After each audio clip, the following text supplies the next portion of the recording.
Olá pessoal, tudo bem? Então, nas dúvidas da semana de hoje a gente tem: você comenta que Vedanta não é religião. Qual é a relação entre Vedanta e hinduísmo? Temos também: o que falar para uma pessoa à beira da morte? E ainda, existe algum cuidado específico para a aquisição de um Japamala? Estamos aqui no mundo por causa da nossa ignorância. A camada da ignorância está relacionada com o fechamento do nosso coração? E tem mais uma. Assistindo às aulas grátis, tem um momento que você fala sobre a tristeza e diz que quando nos encontramos nessa emoção, temos que drenar nossa energia para a tristeza sair. Não lembro bem se você fala isso. Então, essas são as dúvidas principais dessa semana. Vou responder elas aqui para vocês. Vamos lá.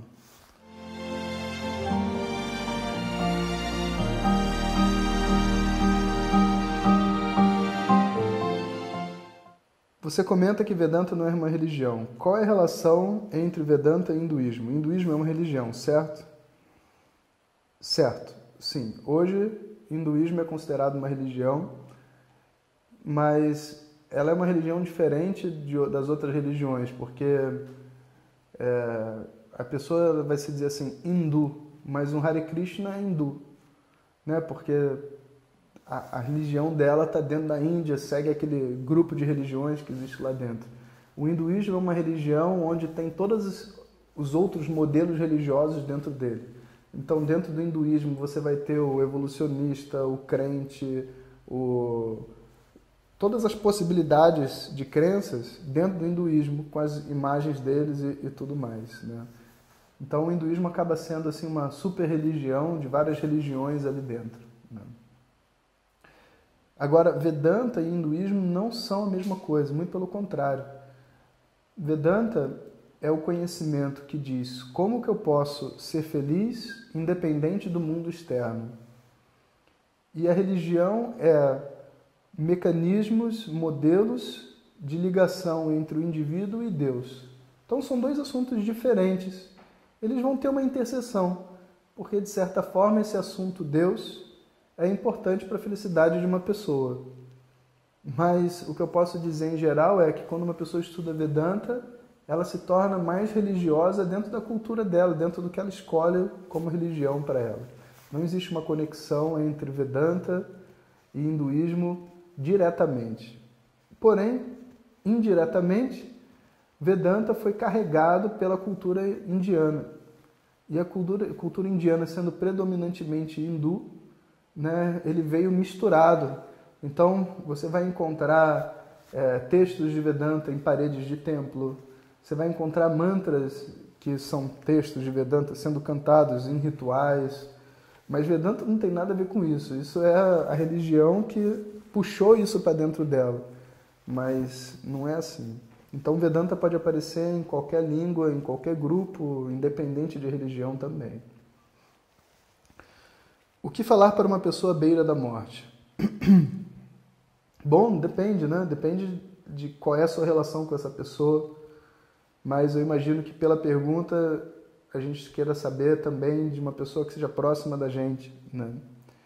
Então, dentro das nossas possibilidades, quando a pessoa está à beira da morte, a gente quer romper as barreiras do nosso coração e ser o mais sincero possível com essa pessoa. Falar os nossos sentimentos e o que se passa dentro da gente da maneira mais sincera e direta possível. E a gente, inclusive, sente um chamado para isso. Quando a gente imagina que a pessoa pode ir embora, a gente sente uma vontade de falar alguma coisa significativa e verdadeira para a pessoa, né? Então, a ideia é essa. Dentro das possibilidades, porque também, às vezes, a prisão no coração é tão grande que a gente quer até falar mais coisas, mas chega na hora a gente não consegue. Então também tem que ter um pouco de carinho com a gente mesmo. Existe algum cuidado específico para a aquisição de um Japamala? Material, cor, tamanho e etc. Eu acho que o primeiro cuidado que a gente tem que ter com o Japamala, se vai ser utilizado para fazer orações ou para a pessoa carregar, é que ele seja, que ele tenha uma boa procedência.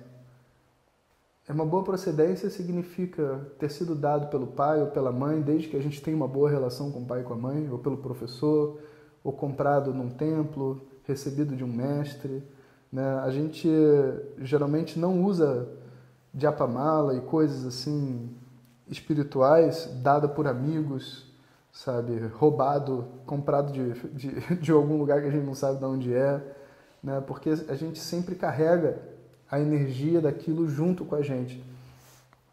Então, assim, vamos supor, um namorado dá de presente para a namorada um cordão.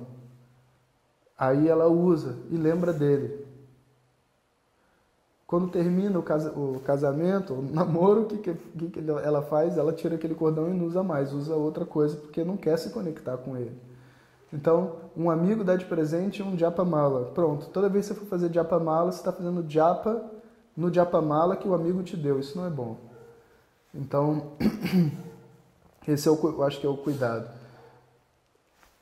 Cor, tamanho, acho que varia pessoa para pessoa, mas tem que ser algo que você consiga passar, né? Para fazer o seu japamala, a sua oração, né?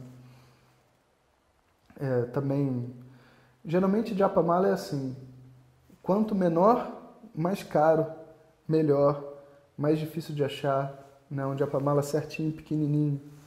Geralmente eu dou às vezes um japamala para os alunos. Aí, poxa, professor, você me deu o menorzinho. Tinha uns maiores, eu falei, não dei o menorzinho, porque o menorzinho vale mais, né? Mas vai explicar, né? Estamos aqui nesse mundo por causa da nossa ignorância. A camada de ignorância está relacionada com a proporção do fechamento do nosso coração? De certa forma, sim, né? De certa forma, sim. Mas quando a gente diz que a gente está no mundo por causa da ignorância, essa ignorância ela é uma ignorância fundamental. Mesmo que a gente seja uma pessoa de coração aberto, a ignorância vai estar presente. Mas a gente pode dizer que a camada de ilusão é proporcional ao fechamento do coração, não de ignorância. Ignorância, ela não tem forma.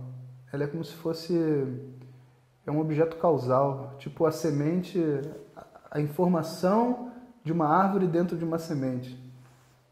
É grande? Não é grande nem pequeno, tá contido. Ignorância é assim. Agora a ilusão, meu amigo, a ilusão ela vai se estendendo para a vida inteira da pessoa. A ignorância sempre vem junto com a ilusão. Então ele pode dizer que o fechamento do coração é proporcional à ilusão. A ignorância está por detrás. E tem mais uma. Assistindo às aulas grátis, tem um momento que você fala sobre a tristeza. Diz que quando nos encontramos nessa emoção, temos que drenar nossa energia para a tristeza sair. Não lembro bem se você fala isso. É isso? Não, não é isso. Se for isso, fiquei perdido por causa da explicação que o mestre na Índia me orienta. Nos ensina que quando você tem raiva, deve experienciar a raiva. Você tem tristeza. Não é isso não.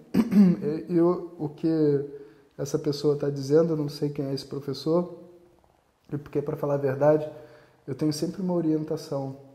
A pessoa até botou o nome do professor, mas a gente nunca deve dizer assim, tal professor disse tal coisa. Porque uma coisa não é verdade ou mentira porque alguém disse. Né? A água ferve a 100 graus, Buda disse. Se ele dissesse 98, ele ia estar errado.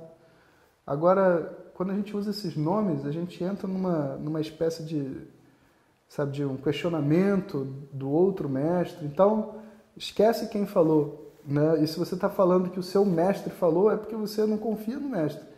Né? Porque se ele falou, então está verdadeiro. Então a gente tem que tirar esse lixo todo e vamos ver direto o que está sendo dito.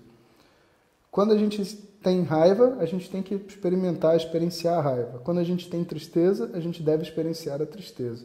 Exatamente. Tá certo. Quando eu sinto raiva, eu tenho que viver a raiva. Quando eu sinto a tristeza, eu vou ter que viver a tristeza. Viver a raiva e viver a tristeza não é vitimizar as outras pessoas com a minha raiva e minha tristeza. É saber usar essa raiva e essa tristeza e transformá-la na minha vida.